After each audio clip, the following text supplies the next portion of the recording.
So let's say you're sitting at home and you're bored because let's say it's 1977 and there's no such thing as the internet or smartphones. Looking for something to do to entertain yourself, you suddenly remember that heap of sand that's in the corner of your living room. I mean, everyone's got one of those. So you decide you're gonna relocate the heap of sand to another part of the living room. Except just to make it fun, you decide to move the heap one grain at a time. Why would you do such a thing? Well, kids, because the one thing they did have in the 70s were drugs. Really good drugs. So as you're moving the sand grain by grain, a thought occurs to you. At what point does the heap of sand not become a heap anymore? Obviously, if you move one grain, it's still a heap. Same thing with 2 or 3. But what about 100? 1,000?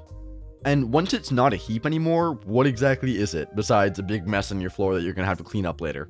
The Sorites paradox is all about the vagueness of language. Because the word heap doesn't have a specific quantity assigned to it, the nature of a heap is subjective. It also leads to false premises. For example, if you try the paradox in reverse, you start with a single grain of sand, which is not a heap. Then you could argue that 1 grain of sand plus another grain of sand is also not a heap. Then 2 grains of sand plus another grain of sand is also not a heap. This continues until the statement, a quadribajillion grains of sand is not a heap, which, as we know, does not make sense. Of course, moving a pile of sand from one part of the floor to another part doesn't make a lot of sense either. This experience teaches us 2 things. First, language can be subjective and may have a different meaning from person to person. And secondly, don't do drugs, kids, especially in the 70s. But what you should do is subscribe. The Hangman's Paradox. Let's say you're making a cross-country trip, and you get caught speeding in one of those small towns in the south. You go before a judge that has a reputation of being one of the toughest judges around, but you're not too worried. After all, you were just going 7 over the speed limit. How bad could the punishment be? And then the judge sentences you to death. Not only that, he's kind of a dick about it. He tells you that the hanging will take place at noon on one weekday in the following week, but that the execution will be a surprise. You won't know the day of the hanging until the executioner knocks on the cell door at noon that day. The more you think about it, you realize 2 things. First, that's a terrible surprise. The second thing that occurs to you is they're not really gonna hang you. You've thought about it logically, and here's why you came to that conclusion. You begin by concluding that the surprise hanging can't be on Friday, because if he hasn't hanged you by Thursday, there's only 1 day left, and so it won't be a surprise if you're hanged on Friday. You then reason that the surprise hanging can't be on Thursday either, because Friday has already been eliminated, and if you haven't been hanged by Wednesday noon, the hanging must occur on Thursday, making a Thursday hanging not a surprise either. And with the same reasoning, you conclude that the hanging can't also occur on Wednesday, Tuesday, or Monday. And joyfully, you retire to your cell, confident that the hanging will not occur at all. The next week, the executioner knocks on your door at noon on Wednesday, which, despite all the above, was an utter surprise to you. Everything the judge said came true. Hopefully this taught you a couple things. First, no matter how smart you think you are, and I know you're smart because you're watching my videos, there's always something you didn't see coming. And the second takeaway?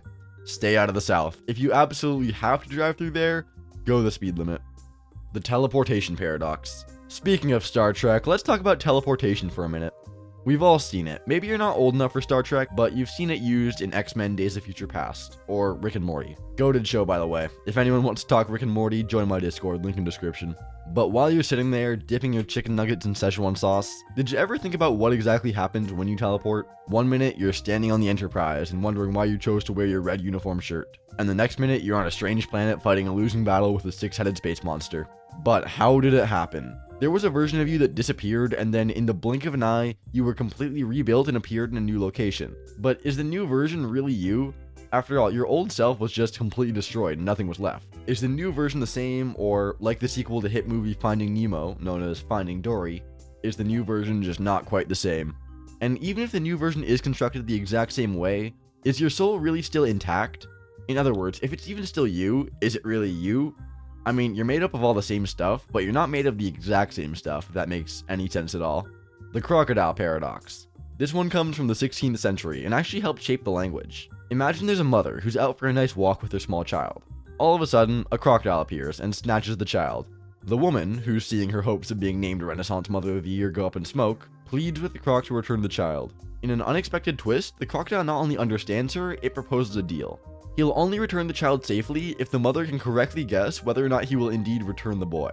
So if the mother guesses that the crocodile will return him, if she's right, he's returned. If she's wrong, the crocodile keeps him.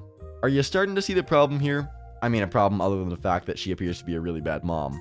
But if she correctly guesses that the crocodile never intended to return the child, and that was indeed the croc's intention, then the crocodile has to return the child. But in doing so, breaks his word and contradicts the mother's answer. On the other hand, if she is wrong and the crocodile actually did intend to return the boy, the crocodile must then keep him, even though he intended not to, thereby also breaking his word. This conundrum made such an impression on the people in the Middle Ages that they came up with the word crocodilite to describe a dilemma where you admit something that's later used against you. That's one big reason that, to this day, police still employ the tactic of good croc, bad croc when trying to get a confession out of a suspect. The hot dog paradox. Okay, being real, this one isn't so much of a paradox as it is a question you and your stoned buddies would ask each other in your dorm room at 3 a.m., right after you spent an hour debating which orange came first, the color or the fruit. The question is a hot dog a sandwich? Well, first of all, because I know there are some nitpickers out there, a hot dog is technically just a meat tube. The real question would be, is a hot dog on some sort of bread a sandwich? Notice no one ever asks the real question everyone wants to know. What the hell is actually in a hot dog? As far as the sandwich thing goes, it turned out there is an answer. According to the leading hot dog maker in the world, Oscar Mayer, and the Merriam-Webster dictionary, yeah, a hot dog's a sandwich. But is it really that simple? Surely no one could argue with those authorities, right? Well, say hello to the National Hot Dog and Sausage Council, which I swear to God is a real organization. Those killjoys over the NHDSC say definitively that a hot dog is not a sandwich. They issued a press release and everything, as well as having an entire page of their website devoted to explaining their position. They list 12 reasons to back up their stance, but we're not listening to them all over here. Get over here and read them if you want, but I figure most of you have watching videos on YouTube time, but not listening to 12 mostly dumb reasons why a hot dog is not a sandwich kind of time. Anyway, the experience machine. Here's a fun one. Let's say you could plug into a machine that would give you any experience you desired. Super duper neuropsychologists could simulate your brain so that you would think and feel that you were writing a great novel, making a friend, or reading an interesting book. Think of it like entering the Matrix voluntarily. You're just floating in a tank with electrodes attached, but because you're pre-programmed, feels like you're out there, racing at Daytona, climbing Mount Everest, or reading a great book with Sydney Sweeney. Because we live in a universe with no apparent purpose, and because our lives are often characterized by less than ideal conditions like working, suffering, and being a Jets fan, we have no good reason to not opt for something substantially better, even if it's quote-unquote artificial. But what about human dignity? What about satisfying our true desires? Do those things matter as much as fulfilling every desire you have? This question has been debated by philosophers for centuries, but in fairness, most of those debates happened before Sydney Sweeney was born. Just saying. The free will paradox. Let's talk about free will. We all have it, right? I mean, for the most part. Like, if you've been married 30 years and it's Valentine's Day, you better be giving her some flowers. It's still your free will in play. After all, you chose to send her those flowers, just like you chose not to sleep on the couch for a week. But is free will really an illusion? The argument is there's no such thing as free will because every thought and every decision is influenced by some sort of environmental event. Don't believe me? Okay, try this. If free will is real and it's based on your thought process, tell me what your next thought will be. Are you thinking about how to prove free will is real? If you are, you're doing it in response to my question. Now, are you thinking about how you'd like to reach through your phone and rip my esophagus out? Well, that's just another example of, you know what, I think you get it. Let's move on. The card paradox. Here's one to try the next time you're at a party, if you never want to be invited to another party. Take an index card and write, the statement on the other side of this card is true. We'll call that statement A. Turn the card over, and the opposite side reads, the statement on the other side of this card is false. Trying to assign any truth to either statement A or B, however, leads to a paradox. If A is true, then B must be as well. But for B to be true, A has to be false. And oppositely, if A is false, then B must be false too, which ultimately makes A true. Sit back and watch the fun as everyone at the party becomes increasingly annoyed, and pretty soon people start asking other questions, including but not limited to, who invited this guy? And why did he bring an index card and not beer like a normal human being? Would it be morally correct to rip out his esophagus? All very valid questions. And here's my favorite paradox of all time. Unlike many others which have been around for centuries and have been pondered by some of the best minds around, this one was dreamed up in this century and has been pondered mainly on TikTok. This is the Rick Astley paradox. According to Rick's 1987 smash hit, Never Gonna Give You Up, he will never give you up and he will never let you down. But let's say your dog just chewed up the DVD of your favorite movie, the 2009 Pixar classic Up. No problem, since your friend Rick Astley is also a huge Pixar fan, and you know for a fact he has a copy of the movie. But because he's Rick Astley, it's the director's cut. with tons of deleted scenes, commentary from the cast, and all kinds of extras. That's when Rick tells you that he can't give you up. After all, it's right there in the title of the song. But because you had your heart set on watching your favorite movie, and because he won't part with his copy, he has indeed let you down. Rick is sad and struggles to process this information. His eye begins to twitch, his lips move but no words come out, until ultimately his head explodes and he collapses. Great paradox, right? The Foreigner Paradox. This is a variation of the Ship of Theseus paradox, where you gradually replace a ship's boards one by one, until eventually the ship has been completely rebuilt with all new boards. The question becomes, is it the same ship? But since nobody builds ships out of wood anymore, let's talk about classic rock bands. In particular, the band Foreigner. They sold over 80 million records in the 70s and 80s with hits like Cold as Ice and Waiting for a Girl Like You. But time is undefeated, and some members have gone to that big jukebox in the sky, while others decided that 50 years on the road is enough. Here's the paradox. Mick Jones was the last original member, and he stopped touring in 2023, but Foreigner still tours and they'll be at it again this year. So what band are we seeing? With no original members remaining, aren't we really just seeing a Foreigner cover band with great marketing? So you're Achilles, the greatest runner in Greece. You're jacked, you have a bad heel problem, but let's set that aside for now. As one does, it appears you've decided to race a tortoise. Yeah, you're going up against a turtle. What's that? Turtles aren't the same as tortoises, you say? Guess we don't need this guy anymore. Look what you've done. So you challenge this turtle because you enjoy winning and like the simple victories. But here's the fun part. You let the tortoise have a small head start, just to make it more exciting. Well, plot twist. This dude named Zeno is convinced that this race will go on forever. Yep. Okay, here's how it goes. Once the race starts, each time Achilles gets to where the tortoise was, the tortoise is moved just a little bit ahead.